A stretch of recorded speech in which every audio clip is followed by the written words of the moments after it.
American brands India में fail हो चुके हैं। सुजुकी को छोड़कर कोई और जापानीज ब्रांड इंडिया में ज़्यादा अच्छा नहीं कर पा रहा है और यूरोपियन ब्रांड्स ज़्यादातर इंडियंस की रीच से बाहर हैं।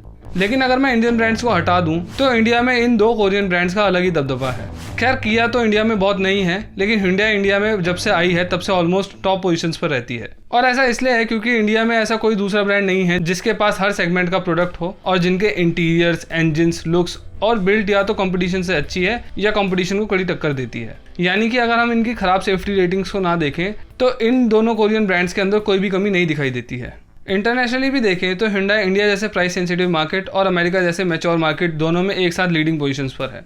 वहीं अगर हम इसे अमेरिकन कंपनीज के साथ कंपेयर करें तो वो दुनिया की कई बड़ी मार्केट्स में से अपने पैर खींचते जा रहे हैं और hyundai और Kia जैसे ब्रांड्स पूरी दुनिया में अपना दबदबा बढ़ाते जा रहे हैं। hyundai ऐसा इसलिए कर पाते हैं क्योंकि उनके पास सोनाटा से लेकर i10 तक हर सेगमेंट की कार अवेलेबल है और SUVs के मामले में भी उनके पास पैलिसेड से लेकर वेन्यू तक हर सेगमेंट की SUV अवेलेबल है। वैसे ऐसी ही एक SUV आपके पास भी आ सकती है, तो इसीलिए इस वीडियो में एंड तक बने रहना क्योंकि इस वीडियो में मैं लाया हूँ एक नई चमचमाती थार जीतने का मौका। अगर मैं कुछ नंबर्स के साथ बात करूं तो hyundai इंडिया में ज़्यादातर सेकंड पोजीशन पर ही रहती है। अमेरिका में करेंटली 7th पोजीशन पर है जबकि वहाँ पर बहुत तगड़ा कंपटीशन मिलता है उनको, और यूरोप में भी वो 7th पोजीशन पर है इस टाइम।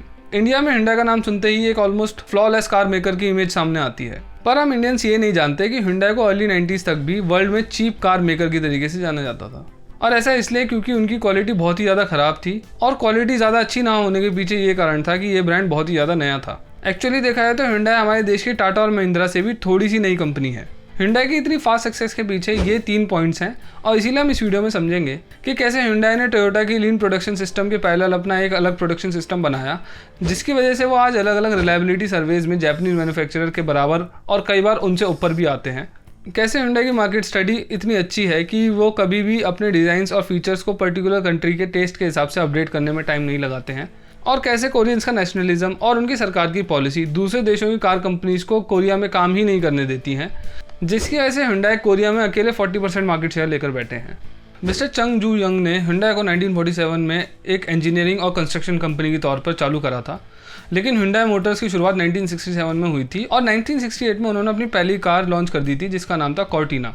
ये कार hyundai ने फोर्ड के साथ मिलकर बनाई थी क्योंकि उन्हें उस टाइम तक कोई भी गाड़ी बनाने का एक्सपीरियंस नहीं था, लेकिन hyundai के फाउंडर सेल्फ डिपेंडेंट होकर कार बनाना चाहते थे ताकि वो कोरियंस को और ज़्यादा कंपेटेबल कार दे सकें और आगे बढ़ सकें। इसलिए उन्होंने ब्रिटिश कंपनी ऑस्टन मॉरिस के मैनेजिंग डायरेक्टर जॉर्ज टर्नबुल को हायर किया और साथ ही कई और ब्रिटिश कंपनीज में काम करने वाले एक्सपर्ट्स को भी लेकर आए अपनी कंपनी के अंदर।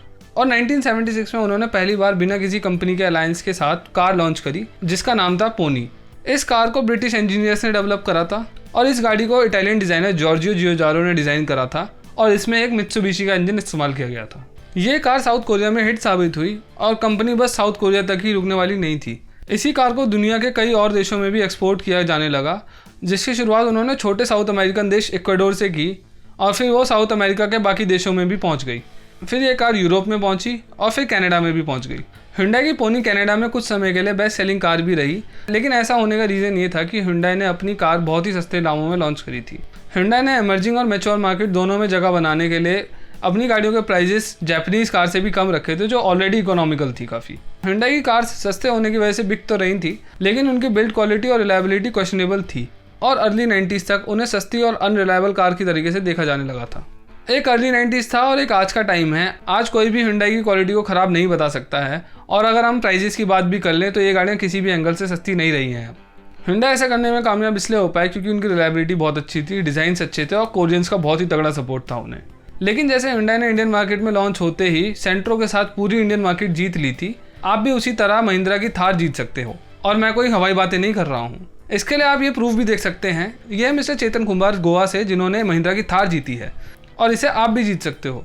इसके लिए आपको डिस्क्रिप्शन में दिए गए माई 11 सर्कल ऐप को डाउनलोड करना है और अपनी टीम बनानी है India versus West Indies match के लिए जो आज होने वाला है। माई 11 सर्कल फैंटेसी क्रिकेट खेलना बहुत ही ज़्यादा आसान है। आपको 2 टीम्स में 11 प्लेयर चुनने होते हैं और उनकी परफॉर्मेंस के अकॉर्डिंग आपको पॉइंट्स मिलते हैं, और अगर आपके पॉइंट्स आपके ओपोनेंट से ज़्यादा हुए तो आप जीत सकते हैं तगड़े cash prices on my 11 circle. और आज के मेगा कॉन्टेस्ट में आप महिंद्रा की थार जीत सकते हैं। इसके लिए अगर आप डिस्क्रिप्शन में दिए गए लिंक से ऐप को डाउनलोड करते हो और कोई भी अमाउंट डिपॉजिट करते हो तो आपको 20% एक्स्ट्रा रियल कैश मिलेगा आपके माई 11 सर्कल अकाउंट पर। और सबसे अच्छी बात यह है कि आपको डिपॉजिट करते ही 1500 रुपये का बोनस भी मिलने वाला है। इसीलिए अभी जाकर माई 11 सर्कल को नीचे दिए गए डिस्क्रिप्शन से डाउनलोड करो और माई 11 सर्कल पर अपनी टीम बनाओ। Hyundai की सक्सेस का पहला कारण है उनकी तगड़ी रिलायबिलिटी, और ग्लोबल एशिया के इस आर्टिकल में मिस्टर ह्यूंग जे जो ने बहुत ही अच्छी तरीके से इसे समझाया भी है। Hyundai की कार्स की अच्छी रिलायबिलिटी और कम डिफेक्ट्स के पीछे उनके प्रोडक्शन मॉडल का हाथ है। जैसे जापानीज कार्स में लीन प्रोडक्शन सिस्टम इस्तेमाल होता है, जिसके बारे में मैंने इस वीडियो में बताया था। जैसे मैंने पहले बताया कि Hyundai अपनी दूसरी कार में मित्सुबिशी का इंजन यूज़ करते थे और वो खुद से इंजन बनाना नहीं जानते थे, लेकिन Hyundai ऐसा करना चाहती थी। वो भी अपना एक इंजन बनाना चाहते थे जिसकी वजह से वो आगे बढ़ पाते, और इसीलिए उन्होंने मित्सुबिशी के मॉडल को समझते हुए और ट्राई एंड एरर करते हुए जापानीज के लीन प्रोडक्शन सिस्टम पर काम करना चालू किया। लेकिन हम में से कई लोग नहीं जानते हैं कि 1910 से 1945 तक कोरिया जापानीज एम्पायर के अंडर आता था और कोरियंस पर जापानीज ने काफ़ी ज़्यादा जातियाँ भी करी थी, और कोरियन इसी वजह से जापानीज लोगों को उतना ज़्यादा पसंद नहीं करते हैं, और यही चीज़ उनके प्रोडक्शन सिस्टम में भी देखने को मिली। Hyundai के वर्कर्स ने धीरे धीरे अपने प्रोडक्शन सिस्टम को जापानीज से अलग करना चालू कर दिया। इसीलिए आज हम ये देखते हैं कि Hyundai में गाड़ी के डेवलपमेंट के लेटर स्टेज में पायलट प्रोडक्शन रन किया जाता है, जिसमें जो रिसर्च एंड डेवलपमेंट वाले इंजीनियर्स होते हैं वो प्रोडक्शन लाइन की रिक्वायरमेंट्स को पहले से ही मीट करते हुए चलते हैं ताकि लेटर प्रोडक्शन स्टेज में कोई भी दिक्कत ना आए। दूसरी तरफ कुछ थोड़ी सी संख्या में एक्सपीरियंस्ड वर्कर्स टेस्ट मॉडल्स को तैयार कर लेते हैं लार्ज स्केल ऑपरेशंस प्लांट में, और इसी तरीके से Hyundai 90% प्रॉब्लम्स को पहले ही एनकाउंटर कर लेते हैं, और ये काम करने का तरीका जापानीज लीन सिस्टम से बिल्कुल ही अलग है। दूसरी चीज़ जो Hyundai ने करी वो ये कि जो वो पार्ट्स आउटसोर्स करते हैं वो उन्हें फाइनल असेंबली में ले आने से पहले सब असेंबल्ड मॉड्यूल के रूप में तैयार कर लेते हैं ताकि फाइनल प्रोडक्शन में एफिशिएंसी बढ़े, और देखने में ये आया है कि इससे प्रोडक्शन कॉस्ट में भी कमी आई है और क्वालिटी भी काफ़ी ज़्यादा बढ़ गई है Hyundai की। तीसरी और जो सबसे इंपॉर्टेंट चीज़ है जो Hyundai के प्रोडक्शन मॉडल को जापानीज लीन प्रोडक्शन से बिल्कुल अलग बनाती है वो ये है कि Hyundai ने 90s से अपनी कार्स के प्रोडक्शन में वर्कर्स के रोल को बहुत ही ज़्यादा कम कर दिया था और ऑटोमेशन को बहुत ज़्यादा बढ़ा दिया था।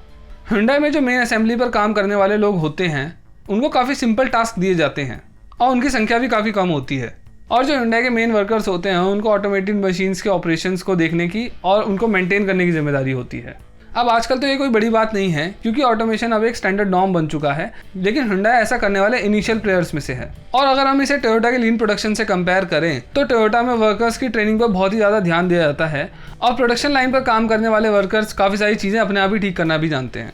Hyundai के जापानीज मॉडल के उलट चलने के बाद भी आज हम ये देखते हैं कि Hyundai अब अलग अलग रिलायबिलिटी चार्ट्स में टॉप पोजीशंस पर आने लगे हैं और वो जापानीज को कड़ी टक्कर देते हैं। Hyundai का दूसरा विनिंग फैक्टर है उनके डिज़ाइंस। इस पर्टिकुलर सेगमेंट को हम इंडिया के एग्जांपल से समझ सकते हैं। Hyundai इंडिया में 2 कार्स के साथ आई थी, सेंट्रो और एसेंट, और दोनों ही कार्स के लुक बहुत ज़्यादा अच्छे थे। फिर उनके i10, i20, सोनाटा, वर्ना, सेंटा फे, क्रेटा और वेन्यू आई, लेकिन Hyundai ने कोई भी ऐसी गाड़ी इंडिया में लॉन्च नहीं करी जिसका डिज़ाइन ख़राब हो और लोग उसको सिर्फ डिज़ाइन की वजह से छोड़ देते हों। इस गाड़ी के अलावा Hyundai की अप्रोच हमेशा से ऐसी रही है कि इनकी कार्स हमेशा फैमिली कार्स लगें और अपने प्राइस के मुकाबले ज़्यादा प्रीमियम लगें, और ये Hyundai के डिज़ाइंस में हमेशा दिखता भी है हमें। Hyundai ऐसा करने में इसलिए कामयाब हुए क्योंकि उनके पास इंटरनेशनल डिज़ाइनर्स की टीम है, और ये आज से ही नहीं, उनकी पहली सेल्फ मेड कार को भी इटालियन डिज़ाइनर ने ही डिज़ाइन किया था। Hyundai अपनी कार्स के डिज़ाइन में हमेशा नेचर से इंस्पिरेशन लेना चाहते हैं और इसीलिए वो अपने डिज़ाइनर्स को इजिप्ट और पेंटागोनिया जैसी जगहों पर भेजते हैं लग्जरी ट्रिप के लिए बिना किसी टास्क के। और Hyundai का ऐसा भी मानना है कि इंडस्ट्रियल जगह पर डिज़ाइनर्स अपनी सोच को एक्सपैंड नहीं कर सकते हैं, इसीलिए Hyundai के डिज़ाइनर्स अक्सर प्लांट्स के नियर बाय कैफ़ेज़ में बैठे हुए दिख जाते हैं। अब हम तीसरे पॉइंट पर आते हैं जिसकी वजह से आज Hyundai इतनी जल्दी इतने ज़्यादा एडवांस हो गए हैं, और वो है कोरियंस का पेट्रियोटिज्म। आप अगर कोरियन कार मार्केट को देखोगे तो आपको समझ में आएगा कि वहाँ पर सिर्फ 6 ही ऐसे कार मैन्युफैक्चरर्स हैं जिन्होंने पूरी की पूरी कोरियन मार्केट पर कब्जा करा हुआ है। साउथ कोरिया में इन 6 प्लेयर्स में से ज़्यादातर तो पूरी की पूरी कोरियन कंपनीज़ हैं या फॉरेन और कोरियन कंपनीज़ के अलायंस और या जॉइंट वेंचर्स है। आपको कोई भी फॉरेन कंपनी इनमें नहीं देखने को मिलेगी। और साउथ कोरिया में ऐसा इसलिए है क्योंकि ये देखने में आता है कि वो लोग अपने नेशनलिज्म की वजह से वहाँ किसी बाहर के ब्रांड को टिकने नहीं देते हैं और वो अपनी गाड़ियों को ही ज़्यादा लेना पसंद करते हैं। ऑलमोस्ट 85% कार्स जो वहाँ पर बिकती हैं वो कोरियन मेड ही होती हैं। साथ ही साथ साउथ कोरिया की गवर्नमेंट भी फॉरेन कार के इम्पोर्ट्स पर ज़्यादा टैरिफ लगाती है ताकि वो अपनी खुद की कार कंपनीज़ को ज़्यादा सपोर्ट कर सकें। मैं उम्मीद करता हूँ आपको ये वीडियो पसंद आई होगी। आई हो तो please consider subscribing this channel, like करिए और शेयर करिए, और जाते जाते डिस्क्रिप्शन में से माई 11 सर्कल डाउनलोड करो नई महिंद्रा थार जीतने के लिए, और साथ ही साथ 20% एक्स्ट्रा कैश और 1500 रुपये का बोनस भी पाओ। Thank you.